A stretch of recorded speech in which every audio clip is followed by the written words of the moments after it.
It's Friday, January 24th, 2025, and I'm Dave Sobel. 4 things to know today.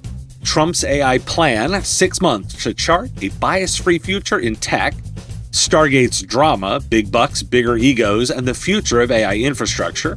Chrome extensions now under lock and key, Google hands IT the master control. And AI labels, emotional tech, and the software shift is the future built on trust. This is the business of tech. On Thursday, President Trump signed an executive order aimed at developing an artificial intelligence action plan within 6 months to maintain America's leadership in AI innovation. The order emphasizes creating AI systems devoid of ideological bias and outlines a comprehensive review of policies from the previous administration's AI directives, which Trump rescinded on his first day in office. The Office of Management and Budget has been given 60 days to revise previous memorandums related to AI technology's use in the government. Additionally, Trump has directed his advisors to dismantle several policies established by President Joe Biden, including a 2023 executive order that aimed to mitigate the risks associated with AI to consumers and national security. Why do we care? I commented earlier this week that we were watching for a proactive move from this administration, and here is one: a plan to make a plan. Within 6 months, we should have a sense of the direction. Are you ready to get your brand in front of the tech leaders shaping the future of managed services? Here at the Business of Tech, we offer flexible sponsorship opportunities to meet your needs, whether it's live show sponsorship, podcast advertising, event promotion, or custom webinars. From affordable exposure options to exclusive sponsorships, our offerings are designed to fit businesses and vendors of all sizes looking to make an impact.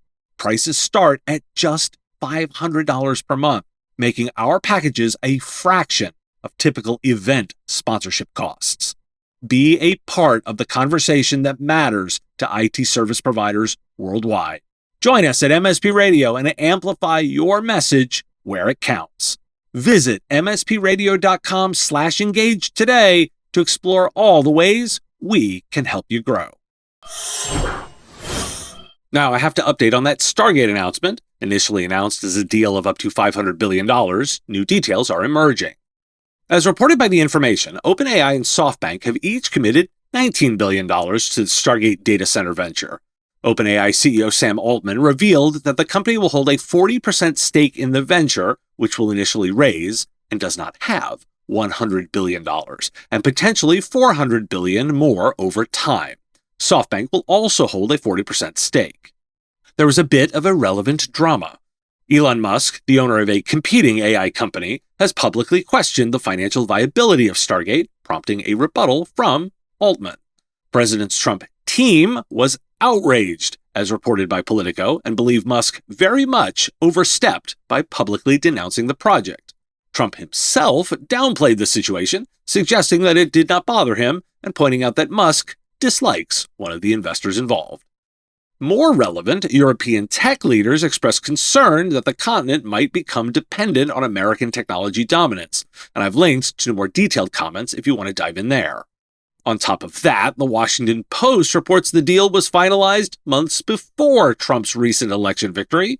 Sam Altman indicated that the discussions about the project began in March, well before Trump's return to the White House.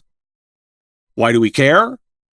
I find it uncomfortable that whims and personal grudges seem to matter so much in the current landscape, and yet here we are. Listeners, I'm asking for feedback here. For those in IT services, announcements of things that are in or then entering the market on the announcement seem vitally important. Announcements of potential things to come, both in investment dollars and in betas or previews, are directionally important. That's why I've been covering them. As this story shows, that announcement was more PR noise than real deal. Are you comfortable with the level of labeling I'm doing to the stories, or is more detail required? Am I providing enough context for you to judge that risk of BS appropriately? I want to deliver the right level of value. I'm listening here. Comments very much welcome.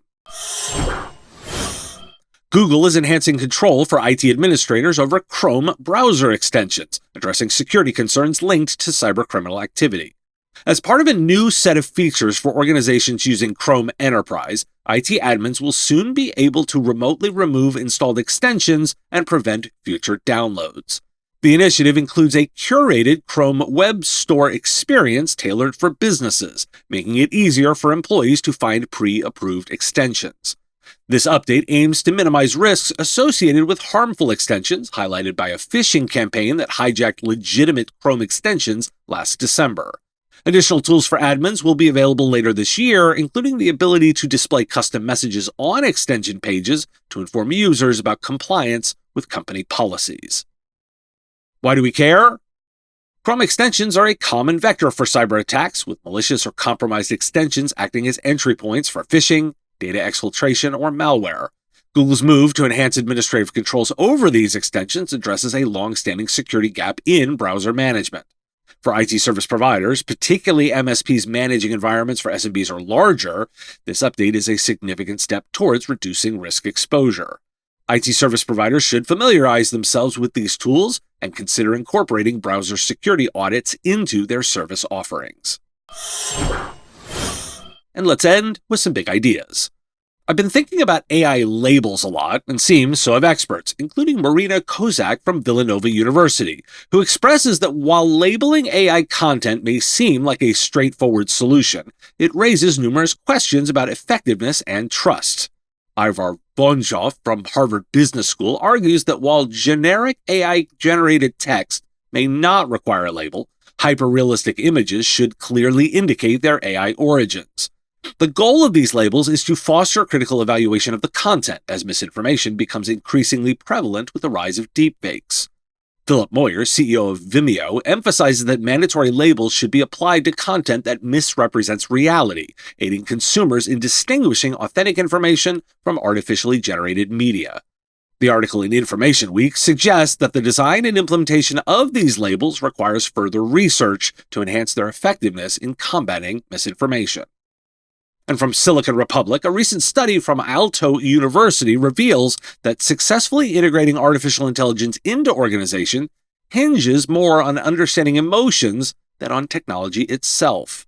Dr. Natalia Voria, a co-author of the study, emphasizes that while around 266 million organizations worldwide are experimenting with AI, many face challenges due to employee distrust and emotional responses. The research examined a consulting firm where employees were uncomfortable with the depth of data collected by an AI tool, leading to data manipulation and lack of faith in the system. Biori highlights that transparency, feedback, and training are crucial for AI adoption. She concludes that without a human-centered approach, even the most advanced AI tools will not reach their potential. Also from Information Week, something that should be music to service providers' ears.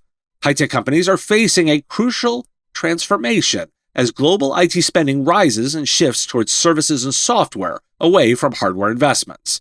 According to recent research by Accenture, 97% of executives believe that generative artificial intelligence can accelerate the shift to service-oriented models, with 85% expecting these models to enhance revenue streams. However, 75% express concern that legacy hardware companies could disappear unless they adopt software-like approaches. The research indicates a split in confidence, with only half of executives believing they can meet annual recurring revenue goals. To thrive, companies must pivot to customer-centric strategies, modernizing IT infrastructure, and recalibrate their sales forces. Embracing an as-a-service model is essential for meeting modern customer expectations and ensuring sustainable growth in a rapidly evolving digital landscape. Why do we care? I like to pose questions, so, working backwards, will legacy hardware vendors succeed in transitioning to software or as-a-service models, or will we see further market consolidation? How will MSPs and IT consultants capitalize on this transformation to offer tailored service packages that address the shift? Will AI vendors focus more on change management, training, and user experience to improve adoption?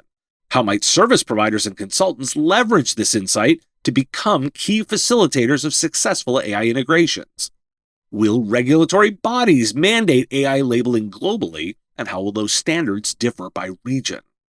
How might AI companies enforce or subvert these requirements?